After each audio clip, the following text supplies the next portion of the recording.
കുടിശ്ശിക ഈടാക്കുന്നതിന് വേണ്ടി റവന്യൂ വകുപ്പ് വഴി നടത്തുന്ന ഒരു നടപടിക്രമമാണ് റവന്യൂ റിക്കവറി അഥവാ ജപ്തി നടപടി.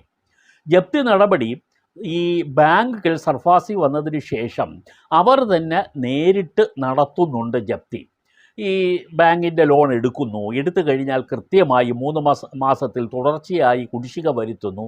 അങ്ങനെ ആ ലോണുകൾ തിരിച്ച് കിട്ടുന്നതിന് വേണ്ടി ബാങ്കുകൾ നേരിട്ട് സ്വീകരിക്കുന്ന നടപടിക്രമങ്ങൾ ഉണ്ട്. അത് സർഫാസി ആക്ട് പ്രകാരമാണ്.